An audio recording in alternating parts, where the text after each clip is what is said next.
Bienvenidos a Miedos Nocturnos, donde cada historia es más real de lo que te gustaría creer. Aquí le damos voz a los testimonios que pocos se atreven a contar. Y esta vez, lo que nos ha llegado es algo que no podemos ignorar. Hace unos días recibimos un correo que sinceramente nos dejó impactados. El remitente pidió mantener el anonimato, pero nos permitió compartir su testimonio con todos ustedes. Dice ser psiquiatra en un hospital de Barcelona y asegura que lo que está a punto de contarnos no tiene ninguna explicación médica ni racional, aunque lo ha intentado todo para encontrarla. Esta historia no va sobre un paciente cualquiera, va sobre algo que cruzó la línea entre la locura y lo imposible. Lo que estás a punto de escuchar cambió su vida para siempre, y tal vez cambie la tuya también. Algunos nombres han sido modificados para proteger la identidad de los implicados. Esta es su historia. Llevo 15 años ejerciendo como psiquiatra en un hospital universitario de Barcelona. He tratado con todo tipo de patologías mentales: esquizofrenia, trastorno bipolar, psicosis inducidas por drogas. Creía haberlo visto todo. Creía conocer los límites entre la realidad y la fantasía. Qué equivocado estaba. Todo comenzó hace 3 meses. Era martes, lo recuerdo perfectamente porque había tenido una mañana especialmente agotadora con pacientes ambulatorios. Estaba terminando el papeleo cuando recibí una llamada de la planta de psiquiatría. Doctor Morales, necesitamos una interconsulta urgente en la habitación 217, me dijo la enfermera con voz tensa. Tenemos un paciente con alucinaciones persistentes que no responde al tratamiento habitual. Suspiré mirando el reloj. Las 6:30 de la tarde. El cansancio me pesaba, pero accedí a subir. El paciente en cuestión, Adrián Vega, había ingresado la noche anterior tras un episodio psicótico en su domicilio. Los vecinos habían llamado a emergencias al escucharle gritar y golpear las paredes, manteniendo una conversación frenética con alguien inexistente. Al entrar en la habitación 217, me encontré con un hombre de unos 40 años, delgado, con el pelo canoso y revuelto, sentado en la cama. Su mirada, inicialmente perdida en una esquina vacía de la habitación, se clavó en mí de inmediato. Sus ojos se abrieron de forma desmesurada. Ya llegó, susurró con una voz apenas audible. Él también lo ve. Un escalofrío recorrió mi espalda. La temperatura de la habitación parecía haber descendido varios grados de repente. Me recompuse rápidamente, atribuyéndolo a mi cansancio y al aire acondicionado. Buenas tardes, Adrián. Soy el doctor Morales. Me presenté con calma mientras me acercaba a su cama. Me han dicho que estás hablando con alguien. ¿Podrías decirme quién es? Adrián no respondió. Simplemente levantó un dedo tembloroso y señaló hacia la esquina de la habitación, junto a la ventana. Seguí la dirección de su dedo. Evidentemente, allí no había nadie. ¿Quién está ahí, Adrián? Insistí, manteniendo mi tono profesional. Él no tiene nombre, murmuró. O si lo tiene, nunca lo dice. Lleva aquí desde que me ingresaron. No me deja dormir.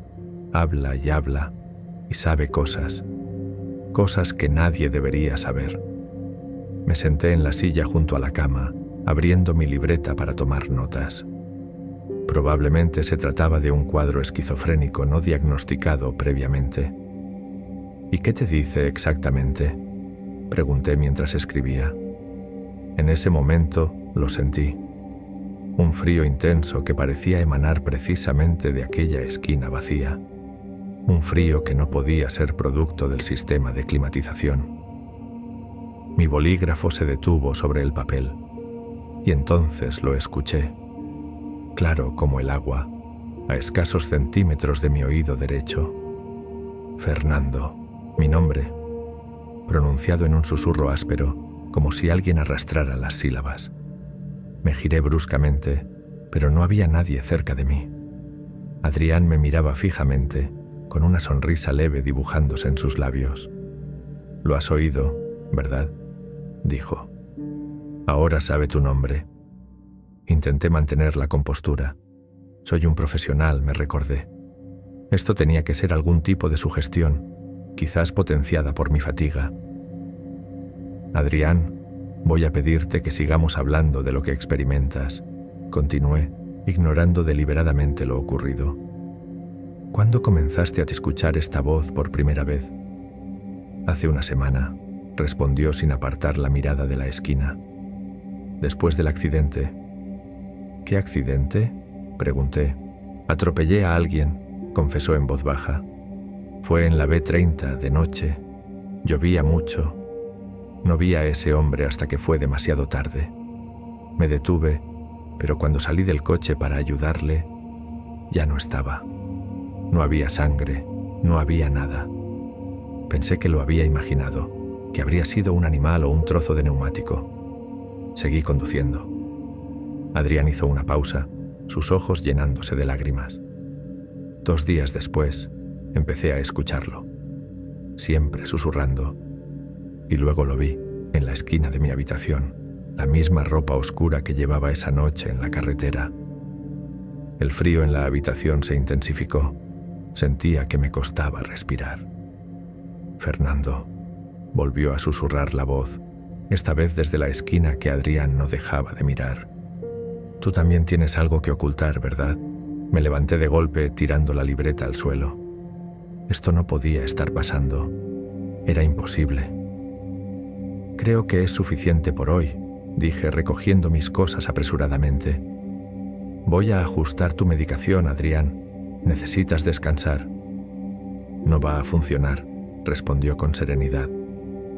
«No se irá. Y ahora te ha elegido a ti también». Salí de aquella habitación con el pulso acelerado, diciéndome que todo tenía una explicación racional. Quizás había sufrido un pequeño episodio de despersonalización debido al estrés. O tal vez Adrián tenía algún dispositivo oculto que reproducía voces para dar credibilidad a su delirio. Cualquier cosa era más plausible que la alternativa. Esa noche no pude dormir. La voz de la habitación 217 resonaba en mi mente. Me convencí de que era producto de la sugestión y el cansancio. Al día siguiente, evité pasar por aquella planta. El miércoles pedí que otro colega se encargara del seguimiento de Adrián Vega. El jueves me informaron de que el paciente había sido dado de alta a petición propia, contra recomendación médica. Sentí un extraño alivio. Pasó una semana. El incidente comenzaba a desvanecerse en mi memoria cuando tuve que subir a la 5ª planta para una reunión. Mi camino me llevó, inevitablemente, frente a la habitación 217. Estaba ocupada por una anciana con neumonía, nada que ver con Adrián. Pero al pasar junto a la puerta, lo escuché de nuevo. «Fernando, ¿por qué me evitas?». Me quedé paralizado en medio del pasillo. Una enfermera me preguntó si me encontraba bien. Asentí mecánicamente y seguí mi camino, con el corazón latiéndome en la garganta. Desde entonces, cada vez que paso frente a esa habitación, la voz me llama. A veces pregunta, a veces simplemente susurra mi nombre. He cambiado mis rutinas, tomo escaleras diferentes, pero siempre acabo teniendo que pasar por allí en algún momento. Lo peor comenzó hace 2 semanas.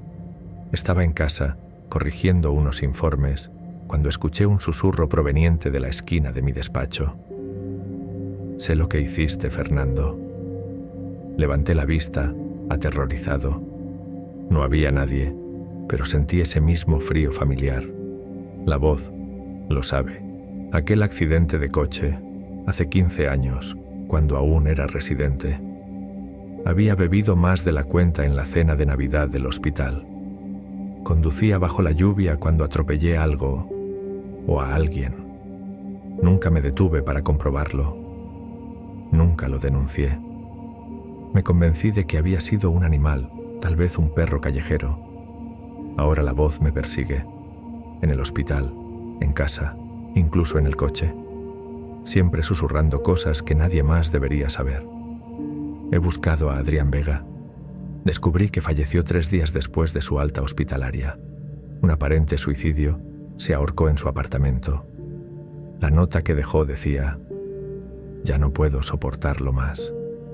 Ahora es problema de otro. Mi problema. Porque lo que sea que atormentaba a Adrián ahora me persigue a mí». Ayer decidí grabar las voces. Configuré mi teléfono para que grabara mientras dormía.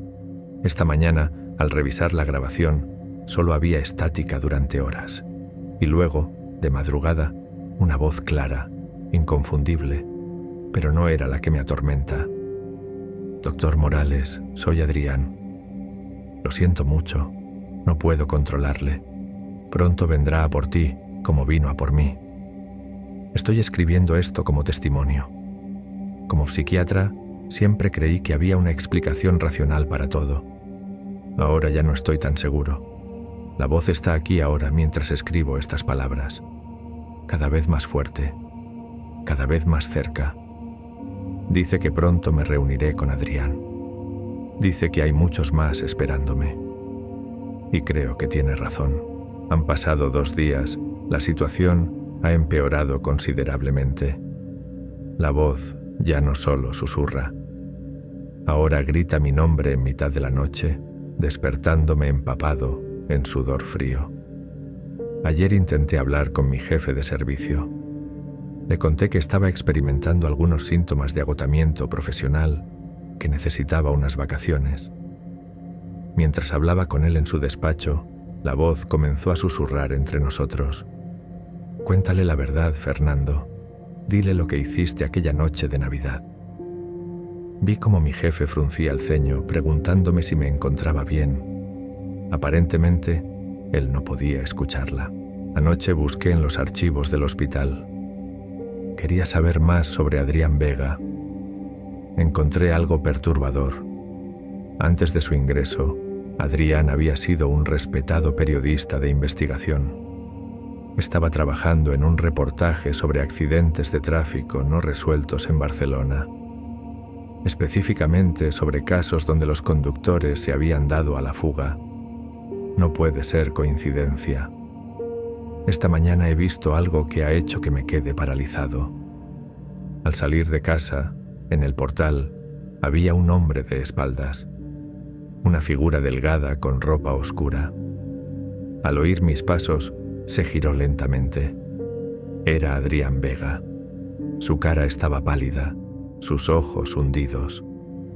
Sonrió levemente antes de desvanecerse ante mis ojos, como humo que se disipa. No he vuelto a entrar a la habitación 217. No pude hacerlo.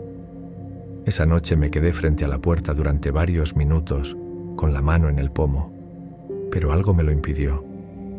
No fue miedo exactamente. Fue más bien una certeza.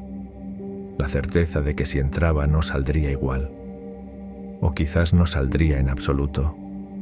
Desde entonces he intentado seguir con mi vida. Me han dado una baja médica y estoy en tratamiento con un colega de confianza, aunque no le he contado todo. ¿Cómo podría?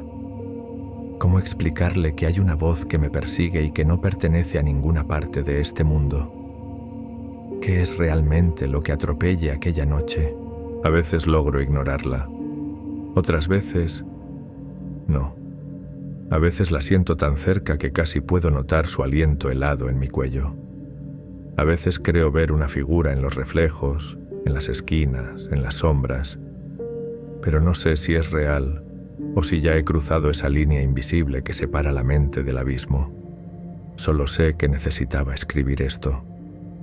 No como una advertencia, ni como una confesión, solo como un intento de comprender qué me está pasando.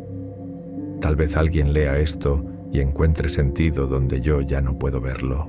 No estoy buscando compasión, ni perdón.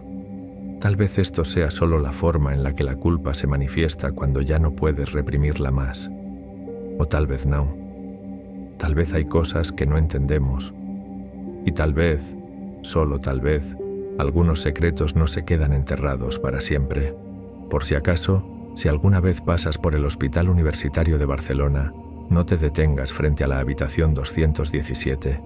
Y si escuchas que alguien susurra tu nombre, no respondas.